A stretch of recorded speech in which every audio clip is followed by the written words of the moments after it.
Oi, pessoal, tudo bem? Na semana passada eu fiz uma live aqui no meu perfil com a professora Denise Carreiro. O pessoal participou bastante, foi super legal e nós tivemos muitas perguntas, muitas colocações nos comentários e não conseguimos responder a todo mundo. Então eu me comprometi a gravar esse vídeo para deixar todas as respostas aqui para vocês, conforme prometido, tá? Quem não assistiu a live, ela está salva no meu IGTV, está salva também no meu canal do YouTube e no meu perfil do Facebook, tá? Então vamos lá. O que é suplementação? Na verdade, suplementação é você ingerir alguns minerais ou vitaminas, né, qualquer nutriente, que não seja da forma via alimentação. Então, se você toma um comprimido para ter ferro, um comprimido para ter cálcio, para ter vitaminas do complexo B, isso é uma suplementação. Combinado? Magnésio ajuda nos ossos? Bom, o magnésio, ele ajuda em tudo praticamente. Ele é um mineral onde ele está envolvido em mais de 300 reações bioquímicas que acontecem no organismo ao mesmo tempo. Então, ele ajuda não só nos ossos, tá? Ele é fundamental para muita coisa. A Denise fez um comentário, né, que o filho dela melhorou do TDAH quando fez a retirada do leite. E a pessoa perguntou exatamente isso, se ele melhorou com a retirada do leite. Sim, ele melhorou e se for o caso, né, se você tem uma criança com TDAH ou conhece alguém, não é necessário só a retirada do leite. Você precisa se atentar também para os alimentos inflamatórios, principalmente excesso de açúcar, corantes artificiais e o glúten também tem uma ação muito interessante, além de outros processos alérgicos que precisam ser investigados. É bem importante você se atentar para a questão do glúten, de não fazer essa retirada sem antes investigar a doença celíaca. Tá? Então, eu faço esse apelo até, não faça isso, porque se for um quadro de doença celíaca e for feita essa retirada sem investigação, depois fica muito mais difícil fechar o diagnóstico. E a melhora, com certeza, ela acontece. Agora, não adianta também tirar um ou outro, você precisa fazer essa retirada de tudo. Então, até que seja feita a investigação da doença celíaca, começa já reduzindo o açúcar, retirando os corantes artificiais, mexendo na questão do leite também, vai tirando, e aí você com certeza vai observar resultado, tá? Agora, retira, não diminui. Outra coisa, qual o melhor tipo de cálcio para suplementar? E se ele deve ser tomado nas principais refeições, e se a carne e a gordura dificultam a absorção de cálcio. Então vamos lá, melhor tipo de cálcio, se for necessário suplementar, primeiro, não usar de forma isolada, evitar os sais inorgânicos, como a Denise falou, o cálcio quelato costuma ser uma boa opção, mas nunca sozinho, tá? Dependendo das outras formas aí de sais inorgânicos, a gente pode até avaliar dependendo bastante do caso, mas aí tem que ser uma avaliação individual. Nas principais refeições, acredito que sim, porque a gente percebe que todo suplemento que envolve mineral e vitamina, junto com a comida, ele tem um aproveitamento bem melhor pelo organismo. Então, sempre eu recomendo, pelo menos, que se tome junto com as refeições. E carne e gordura dificultam a absorção? Somente se for em excesso, tá? Por quê? Se eu estou ingerindo ali uma quantidade pequena de gordura, um pouco de azeite na salada, aquele óleo, né, ou aquele azeite mesmo que foi usado no preparo da comida, isso não vai comprometer tanto a absorção. A questão da carne envolve mais a relação do ferro. A carne ela é muito rica em ferro e o ferro e o cálcio eles são absorvidos, vamos dizer assim, eu tenho a mesma fechadura para duas chaves diferentes, né? Então só uma que vai entrar. Então, se eu preciso de uma refeição mais rica em cálcio, se eu colocar alimentos mais ricos em ferros, eu posso ter uma certa competição disso. Tá? Mas assim, se eu não tenho um consumo de carne muito elevado, e a gente nem recomenda que isso realmente aconteça, né? E não tenho uma competição muito grande ali naquele horário, é tranquilo, tá? E a questão de gordura, evitar fritura mesmo, gorduras muito oxidadas, isso aí realmente vai atrapalhar a absorção, não só de cálcio, mas vai te inflamar e vai atrapalhar a absorção de tudo, vamos dizer assim. Como consumir os vegetais ricos em cálcio? Muito simples, né? A gente tem aí verduras verdes escuras, são excelentes fontes de cálcio que vêm combinadas com outros nutrientes que facilitam a absorção dele. E se o objetivo é realmente chegar no osso, né, e evitar osteopenia e osteoporose, eu já tenho ali fontes muito boas, combinadas. E com verdura, né? Salada, eu posso colocar também verduras nos sucos que eu for preparar. eu posso consumir isso de forma refogada. A dica que eu dou, no caso do espinafre, por exemplo, que é uma verdura verde escura, se a pessoa tem mais tendência a cálculo renal, evitar consumir cru, procurar usar sempre a versão refogada, porque ele tem um teor maior de oxalato, isso aí pode favorecer mais ainda a formação de cálculo renal, tá? Mas é muito simples ingerir alimentos fontes de cálcio. Fora que a gente tem também gergelim, é uma fonte excelente que a gente tanto pode colocar nos pratos, quanto pode colocar a pastinha de gergelim, que é o tahine, como um molho de salada, ou passar, por exemplo, numa batata doce cozida, né, e consumir no horário de lanche. A própria semente de melão também a gente pode deixar para secar e colocar umas colheres no suco, bater junto com folha verde escura, e eu vou também ter uma oferta de cálcio bem interessante aí, vindo via alimentação, tá? Qual a diferença entre cálcio iônico e cálcio sérico? Nesse caso, nós estamos falando dos exames, né? O cálcio sérico é o cálcio total e o cálcio iônico é a quantidade ativa desse cálcio. Geralmente, a quantidade de cálcio iônico ela é mais ou menos a metade do cálcio sérico, é uma proporção de mais ou menos 50%, tá? Qual que nós devemos pedir? Geralmente, eu quando peço, eu peço o iônico exatamente para dosar o quanto que é ativo. Para mim é uma informação mais relevante, tá? O que fazer quando o osso está calcificando? Bom, eu acredito que essa pergunta tenha surgido no momento da live onde nós falamos, a Denise citou, né? Dos bicos de papagaio, né? Que a pessoa começa a ter aí, em decorrência dessa disfunção de consumo, de metabolismo de cálcio ou desse consumo inadequado. Se o osso está calcificando, você tem que investigar, não é só questão relacionada a cálcio, é como que andam os outros nutrientes, todos relacionados nesse metabolismo. Então, como que anda magnésio, vitamina K, boro, né, e uma vitamina D. Então, tem que olhar aí que alguma coisa está errada, tá? Existe alguma outra deficiência que está favorecendo esse processo. Dores articulares têm a ver com falta de ar, queimação nos pés e inchaço? Bom, eu não vejo dor articular ter relação com falta de ar. Eu vejo isso aqui mais, a questão da falta de ar, queimação nos pés e inchaço, por uma produção excessiva de histamina, que é uma substância que o corpo produz no caso de processos alérgicos, principalmente crônicos. Tá? Então, provavelmente tem alguma coisa aí. Dor articular ela tem relação com alimentos inflamatórios, e com alguns alimentos também da família das solanáceas, no caso berinjela, batata, pimenta chile. Então, eu até tenho um videozinho aqui no meu Instagram, não está no IGTV não, está no próprio Instagram, onde eu falo só sobre dores articulares, e aí dá uma olhadinha lá que eu falo bastante sobre esses alimentos, inclusive coloco uma lista deles, tá? E se a dor articular persiste, nós temos também fitoterápicos que a gente pode usar, mas isso aí é avaliado cada caso. Então, não tem como eu falar aqui, né, quais são os fitoterápicos e nem questão de dose, tá? Mas tem sim. Uma outra pergunta aqui. Por que cálcio e magnésio isolados são causas de resistência à insulina? Bom, principalmente o cálcio isolado.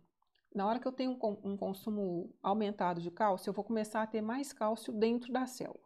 Na hora que eu tenho mais cálcio dentro da célula, eu tenho uma sinalização para aumento de produção e diferenciação de adipócitos, que são as células de gordura. Então, na hora que eu começo a ter muito cálcio dentro da célula, eu tenho um gatilho e um estímulo para ter um processo, uma formação maior de gordura, e isso vai levar ao ganho de peso. Então, por isso é que suplementação somente de cálcio, né, sem os outros nutrientes todos aí, no caso, que seriam necessários, não se justifica. O magnésio, ele até ajuda na questão da resistência à insulina, mas também não só ele, nós temos vários outros nutrientes focados na questão da resistência à insulina, magnésio, ácido alfa-lipóico, cromo. Então, assim, isso tudo tem que ser avaliado individualmente e ver também como que anda a alimentação. Não adianta só suplementar tudo isso se a gente não mudou a causa, né? O que está levando a essa resistência à insulina? Se pode ser alguma disfunção hormonal, se pode ser alguma carência nutricional, e além da questão da alimentação, tá? E da falta de atividade física também. Osteopenia tem volta?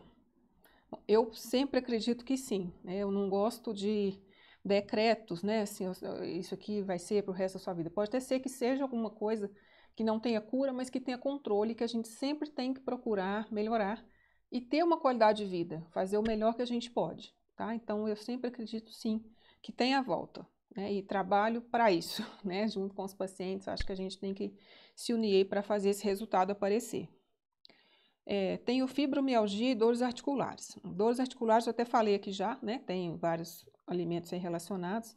E a questão da fibromialgia, eu te recomendo avaliar muito a sua tireoide. Pode ser que você tenha um hipotireoidismo subclínico, pode ser que tenha aí um hipotireoidismo autoimune. Então, investiga muito essa tireoide aí, tá? Não se contenta só com o exame básico de TSH, T4 livre, não. Faz uma investigação mais profunda, pode ser que tenha uma relação com isso. Outra coisa relacionada à fibromialgia, investiga também presença de fungos. Se você tem caspa, micose, candidíase de repetição, vai atrás disso, tá? Tem que melhorar isso daí. Então, desbiose, né? Não só intestinal, vaginal, pode acontecer sim, tá? Outra coisa, tomo vitamina D, magnésio com K2 e tenho desbiose. Ginecologista passou, ela citou o nome aqui do produto, eu tenho tido tontura. Pode ser? Bom, primeira coisa, se a tontura apareceu, a única coisa que mudou foi a entrada desse suplemento aí que te prescreveram, pode ser que tenha alguma relação, é bom você conversar com o profissional que te passou. Agora, a questão de base é que ela não foi resolvida. Por quê? Você toma vitamina D, vitamina D, magnésio com K2 e tem desbiose. Se você não tratar a desbiose, toda absorção de tudo isso, ela é comprometida. Então, primeiro a gente melhora essa desbiose para aí sim a gente investir numa suplementação, tá? E mais, pode até ser que dependendo do caso, só de melhorar a desbiose a gente já não precisa de tanta suplementação. E essa é a nossa intenção, tentar resolver com o mínimo possível, né? E usar realmente se for o caso. Tá? Agora, esse produto aí que foi prescrito para você, eu até olhei a formulação dele, ele é somente magnésio com vitamina D. Então, assim, falta nutriente e eu acredito até que a proporção aí, eu não sei como é que estão os seus exames, né? Teria que fazer uma avaliação, mas as quantidades aí também a gente teria que rever, tá? De cada um. Dificilmente nós nutricionistas passamos produtos complexos prontos do mercado. A gente avalia realmente cada caso e faz de acordo com a pessoa. Tá? Tenho artrose grave. Aqui. Tenho artrose grave e perda total da cartilagem do joelho. Bom, em relação à artrose, também te recomendo olhar meu vídeo lá sobre dores articulares. E a questão da perda da cartilagem do joelho, nós temos hoje no mercado já colágenos específicos para essa questão de melhora de cartilagem, tentar repor tudo isso, tá? E acredito que você tenha muitas dores também. Então, o que eu posso te passar de conselho, né? Avalie bastante aí a questão de uma acupuntura que costuma ajudar, tá? Atividades físicas que venham reforçar toda essa musculatura em volta aí, na verdade, o profissional que vai te acompanhar nesse exercício, ele vai saber trabalhar isso com você, mas geralmente a gente vê resultado também. Investe, claro, na questão da alimentação, evitando aqueles alimentos todos que eu listo lá no vídeo. E peça ajuda, né, um nutricionista para te ajudar nisso também, até para não gerar outras deficiências, porque a gente vai só fazendo retiradas e não repõe, né, não faz as trocas adequadas. E outra coisa, existem já produtos no mercado e alguns, não só fitoterápicos, mas alguns fitoquímicos, vamos dizer assim, né, que são aquelas substâncias ativas que têm uma ação anti-inflamatória que de repente pode te ajudar aí nesse processo, né? E o próprio ômega 3, mas a questão do ômega 3 também, cuidado, se tiver um processo de desbiose, você não vai absorver de uma forma correta, você já vai absorver como um óleo oxidado, então ele pode inflamar e piorar ainda mais a situação, tá? A outra que colocou, o pai faz hemodiálise e o médico passou o cálcio 2 vezes por dia. Ela está na dúvida se vai aumentar o fósforo. Bom, paciente hemodiálise, tudo nele é diferente, né? Tanto é que nós temos nutricionistas específicos só para hemodiálise, pacientes hemodiálise. A minha experiência até com isso ela não é muito grande. Mas enquanto eu trabalhei no hospital, tive a oportunidade de acompanhar alguns pacientes e no consultório alguns para a gente até evitar que fosse para hemodiálise. Então, o que acontece? O paciente em hemodiálise, a máquina retira muita coisa, mas ela não retira o fósforo. E esse fósforo mais aumentado, ele gera uma perda de cálcio, principalmente urinário. E esse cálcio, até para ser eliminado, ele calcifica muito a veia, a artéria. Então, a gente vê até pelos exames ali, né, de imagens, o nefro também olha muito isso. Calcificação mesmo de veia, de artéria. Então, é um dos problemas aí, decorrentes dessa função renal prejudicada. Então, com certeza ele passou esse cálcio para tentar suprir essa perda, tá? Mas o conselho que eu te dou é que você não deixe de forma isolada de forma nenhuma, até porque um paciente em hemodiálise, como as restrições alimentares são muito grandes e a máquina também retira muito dele, é um paciente muito desnutrido, por mais que a gente não queira.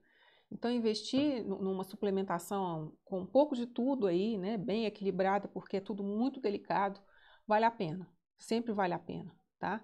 E a gente tanto vê que vale a pena, porque eu já peguei pacientes assim, quase na beira da diálise, no consultório, e a gente conseguiu postergar bastante que ele chegasse a entrar em diálise e até de segurar mesmo o processo. Isso tudo com algumas restrições alimentares, sim, que são super importantes e têm que ser feitas, mas nutrindo esse paciente, né? Colocando esse organismo para funcionar numa melhor performance, vamos dizer assim. Então, sempre vale a pena, tá? É um paciente que demanda muito cuidado, e não só em relação à frequência que ele tem que manter na hemodiálise, mas na alimentação, na suplementação, tá? Muco nas fezes, o que pode ser? Bom, muco nas fezes, geralmente, ele está associado a um processo de hiperpermeabilidade intestinal. Inclusive, eu tenho também um vídeo gravado sobre isso, eu explico direitinho quando acontece a hiperpermeabilidade, as consequências que ela pode trazer, então te convido a assistir, tá? Tá aqui no meu GTV. Então, tem muito a ver com a hiperpermeabilidade e também com o processo alérgico tardio. Então, essa pessoa começa a ter aí uma inflamação nessa mucosa do intestino, um descontrole, na verdade, com essa hiperpermeabilidade. O que é isso? É como se eu tivesse os poros do intestino mais abertos, né? Eu perdi uma camada protetora aí de muco e começa a infiltrar coisas que não deveriam infiltrar. E isso pode me trazer uma série de consequências, tá? Então, se tem uma presença frequente de muco nas fezes, investiga, tem alguma coisa aí por trás disso, tá? Essa pergunta, a próxima, que eu nem sei se foi para mim ou para Denise, mas assim, qual ômega você toma, né? Bom, não vou citar marcas aqui, tá? Mas vou dar para vocês também uma informação de como escolher um ômega. A gente tem aí no mercado vários tipos de ômega. Os ômegas geralmente são compostos de duas frações, que é o EPA e o DHA, e com funções distintas. Então, a gente tem ômegas com EPA e DHA, ômegas só DHA, tá? E com quantidades aí, proporções bem diferentes até uns com outros. Então, depende também do caso para a gente indicar um ou outro, ou até mesmo, né, mais de um tipo, dependendo. A questão é que algumas empresas, elas têm ômegas na cápsula, uma quantidade bem pequena de ômega e o restante de óleos que não são bons para a saúde. E temos também no mercado empresas onde 90%, mais de 90% da cápsula é ômega e o restante ali de um olhinho, como se fosse para completar a cápsula, que a gente chama de recipiente, em quantidade bem pequena. Então, é importante, na hora que for escolher um ômega, e geralmente no consultório a gente indica isso, né? Opções melhores dependendo de cada caso, exatamente para evitar que a pessoa tenha uma ingestão de muitas cápsulas com uma quantidade muito pequena de ômega. Então, às vezes é melhor ela tomar uma cápsula com uma quantidade bem maior de ômega que vai resolver, do que ela tomar várias com a maior parte de óleo de soja ou qualquer outro óleo aí que às vezes não vai ajudar, com quantidade muito pequena de ômega. Então, na verdade, não é só qual ômega você toma, né? É saber escolher um ômega correto, tá? E essa informação, ela precisa vir no rótulo, tá? Quanto tem de EPA, quanto tem de DHA, né? E em uma cápsula, quanto que eu tenho ali, isso tudo precisa vir escrito. Eu vejo muitos pacientes que vão para o exterior, compram tudo que é tipo de ômega diferente, ou suplementos diferentes, e chegam com aquela mala lotada de um monte de coisa, né? E quando a gente vai ver, gastou dinheiro e não é um ômega de boa qualidade, não é um cálcio, né? Às vezes faz uma reposição de cálcio, traz um cálcio aí que não é lá dos melhores. e às vezes até com essa impressão de que porque veio de fora é melhor, tá? Então, tanto aqui quanto lá fora, nós temos bons produtos e produtos que não são tão bons assim. Então, a questão é realmente escolher bem aí. Gergelim tem cálcio? Sim, gergelim tem cálcio. Outro aqui, meu cálcio deu baixo, tenho 37 anos. Bom, se o seu cálcio está baixo, mais alguma coisa aí não vai bem. Tem que descobrir o que é, né? Se é um problema de absorção, se é alguma questão hormonal, se é carência de outros nutrientes, o que está envolvido aí, né, nesse processo, tá? Eu investigaria, olharia a questão de doença celíaca, que é uma doença aí que interfere muito na absorção dos nutrientes, e não deixa isso passar, não. Vai atrás. O que você acha da K2 e do própolis melhorando a utilização no osso? Bom, a K2, ela é uma vitamina, é uma das, né, que participa do metabolismo do cálcio aí, não só ela. E é claro que em quantidades ideais ela vai ajudar nesse processo, tá? Mas ela não trabalha sozinha, nunca. E o própolis, eu particularmente não vi relação ainda do própolis relacionada a nada do osso. O própolis, ele tem muita ação em relação à imunidade. Ele tem muitos fitoquímicos aí que trabalham, que a gente chama melhorando a sua imunidade inata. É aquela sua imunidade natural que vai prevenir contra câncer, prevenir contra gripes, resfriados, né, melhorar as suas bactérias boas, né, evitar aí crescimento de bactérias ruins. Então ele tem toda uma proteção e então não vejo tanta relação com o osso. É claro que se você melhora a sua imunidade, melhora a questão de microbiota, isso aí indiretamente interfere na sua absorção de nutrientes, no seu melhor aproveitamento de tudo que você vai consumir, pode até ser, né? Mas ele não tem uma ação direta assim, vou tomar própolis para osso, não, tá? Grama de trigo seria bom?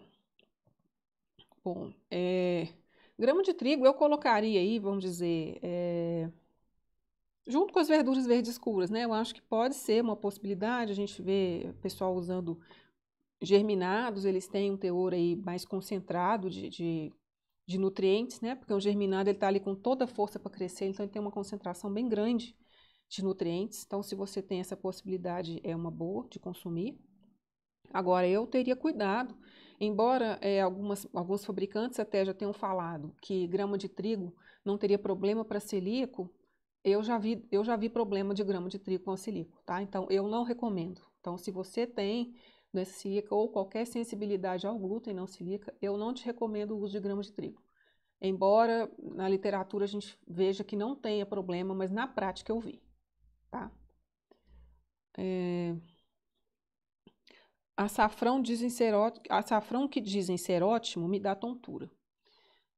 Isso até nem tem tanto a ver com a questão de suplementação de cálcio, mas eu achei bem interessante trazer, porque exatamente mostra pra gente que mesmo uma coisa sendo muito boa, pode ser que ela não seja boa para você. Então, eu também vejo casos de açafrão, da cúrcuma mesmo, né, que a gente até passa em forma de cápsula para alguns pacientes, que tem uma ação anti-inflamatória, anti-câncer, preventiva de uma série de problemas neurológicos e psiquiátricos, né, que a gente tem toda uma proteção neurológica com isso. Mas já vi também alguns relatos de casos onde as pessoas têm questão de tontura, confusão mental, agitação mental. Então, é esse o cuidado que a gente precisa ter. Às vezes o produto é excelente, mas você não vai se dar bem com ele, a gente precisa respeitar essa individualidade. Então, cuidado com isso, né? Às vezes o pessoal vai muito na onda, ouvi falar que isso é bom, aquilo é bom, né? Grama de trigo é bom, isso é bom, aquilo é bom, mas pode ser que não seja bom para você, tá? Gostaria de dicas para aumentar a ferritina. Ferritina, ela é uma reserva de ferro que a gente forma, né? Então a gente tem todo aquele ferro ali que a gente consegue ver, né? Aquela hemoglobina, hematócrito, tudo ali aquelas informações que a gente tem no hemograma. E aí a gente tem a ferritina, que é aquela reserva quando a gente percebe que precisa acionar uma reserva porque só aquele consumo ali, o que a gente está ingerindo, não é suficiente. Então, se existe uma ferritina baixa, pode ser uma dificuldade de absorção desse ferro. ou até mesmo do consumo baixo, pode ser que seja um consumo baixo, por exemplo, pessoas vegetarianas, veganas, que às vezes pode ser que tenham um consumo muito baixo, e até pelo fato de não ingerirem carne, tá? Então elas vão ter uma baixa não só de ferritina, mas também de hemoglobina, né, de hematócrito, isso aí a gente vai observar nos exames.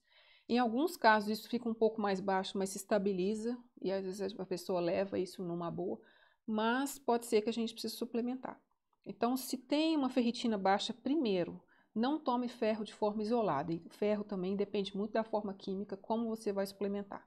Se você tomar ferro de forma isolada, ele vai favorecer todo um processo que a gente chama de estresse oxidativo, que leva a envelhecimento celular e compromete, né, e envelhece o seu corpo como um todo, de uma forma geral. E outra coisa, ele vai alimentar as bactérias ruins do intestino, as más bactérias. Então, ele vai piorar ou gerar um quadro de desbiose intestinal. Isso aí vai te trazer outras complicações. Então, quer melhorar a ferritina? Primeira coisa, observa como que anda o consumo de ferro. Vamos observar se essa absorção está boa. Vamos ver o consumo desses outros alimentos, fontes de vitamina C, de outros nutrientes que vão ajudar a melhorar essa absorção de ferro. Vamos tomar cuidado para esse ferro não competir muito com cálcio. E numa suplementação, quando a gente coloca, inclusive, cálcio e ferro na mesma fórmula, a gente coloca sob formas químicas onde eles não conseguem competir porque eles vão ser absorvidos como se fossem proteínas encapadas com aminoácidos. Então o corpo vai absorver como uma proteína, depois vai descobrir que é cálcio, descobrir que é ferro. Por isso é que a gente faz essa suplementação já com dosagens menores, mas a gente consegue uma melhor eficácia com isso, tá? E se realmente não aumentar, a gente precisa investigar mais a fundo o que pode ser isso, tá? Outra coisa aqui, paciente bariátrico com osteoporose. Paciente bariátrico com osteoporose, provavelmente existe também deficiência de outros nutrientes aí. Tá? A cirurgia bariátrica, sim, ela é uma cirurgia para causar um processo desabsortivo, vamos dizer assim. Né? Uma parte ali onde a gente tem boa parte da absorção dos nutrientes, essa parte ela fica comprometida com a cirurgia, né? Ela fica inativada, vamos dizer assim. Então, a gente precisa ter uma suplementação muito direcionada, cuidado com esses complexos prontos do mercado, que é o que geralmente se recomenda para o paciente bariátrico, e eu não acho isso interessante, tá? Porque são formas químicas que não são bem absorvidas, e outras são feitas com doses para olhar todo mundo, assim, que não está olhando seus exames, olhando qual a sua real necessidade.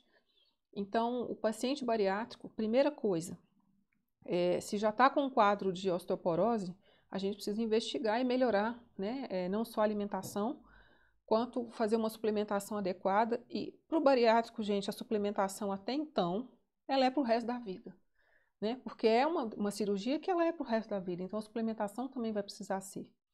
E outro cuidado que o bariátrico precisa ter, eu já vi isso muito acontecer no consultório, né? Eles chegam com um hábito ruim, eles operam e eles continuam com o hábito ruim, porém em menor quantidade. Então, se ele tomava, né, comia um porcarito desse tamanho, ele passa a comer um porcarito desse tamanho, mas ele não mudou o hábito. E se ele continua comendo um alimento inflamatório, ele vai piorar ainda mais essa absorção, que já é difícil.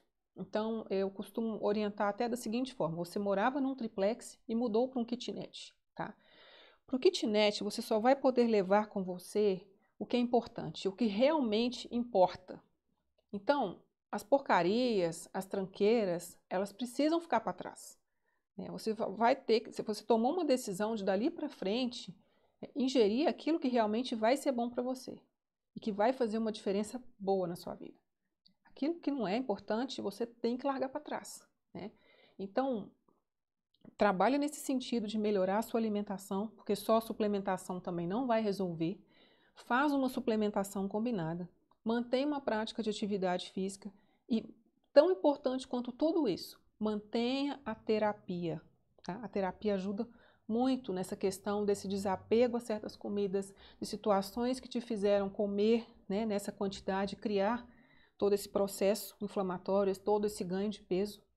Então, assim, às vezes são casos onde a gente percebe que com a terapia o resultado é muito melhor. tá? Então não deixa, não abandona, porque as pessoas não acham que isso é importante, mas é muito importante, tá? E tem mais um comentário aqui, né? No Canadá se consome muito suplemento de cálcio. Bom, se consome muito suplemento de cálcio, porque lá, como é um lugar que neva muito, as pessoas têm muito pouca exposição ao sol, então a questão de vitamina D, por vias mais naturais, ela é muito baixa. Então é um lugar onde o pessoal, teoricamente, já costuma ter uma vitamina D muito baixa. E com isso, se não se suplementa essa vitamina D e também, se o consumo, né, dos outros nutrientes não for de acordo, eu vou ter um favorecimento de todo esse processo de osteopenia e osteoporose. Então, exatamente por isso, às vezes eles não associam esse todo, né, acredito, estou falando aqui, mas né, depende muito, mas pode ser que não olhando esse todo, eles preocupem muito com a questão somente do cálcio, tá? Mas eu acredito que se tomar uma suplementação, se for o caso de suplementar certinho aí de tudo um pouco, talvez não seja só de cálcio, né? A gente consiga resolver isso aí de outras formas, né? E teve uma outra pergunta aqui, se a vitamina K2 tem uma ação anticoagulante. Bom, a vitamina K2, a vitamina K, na verdade, ela tem uma ação anticoagulante. A K2, ela ajuda todo esse processo aí também de cálcio, evita essa calcificação fora de locais aí, como a Denise explicou muito bem na live. E agora, eu não recomendo, se você faz uso de anticoagulante, né, não é para substituir o seu anticoagulante por vitamina K2, tá? Ela pode ajudar bastante, mas isso aí, se for tomar qualquer medida nesse sentido, tem que ser o seu médico com o seu nutricionista para poder ver o que fazer, tá? Uma coisa não substitui a outra, dependendo do caso. Eu tenho até paciente que faz uso da K2, né, mas que também toma o anticoagulante prescrito pelo médico, porque é um caso onde realmente isso se faz necessário. Então, o medicamento a gente faz de tudo para não precisar, mas tem alguns casos que realmente o uso crônico aí, infelizmente, ele é necessário. Então, fazer o quê? Tá? Mas a gente faz de tudo para que não seja.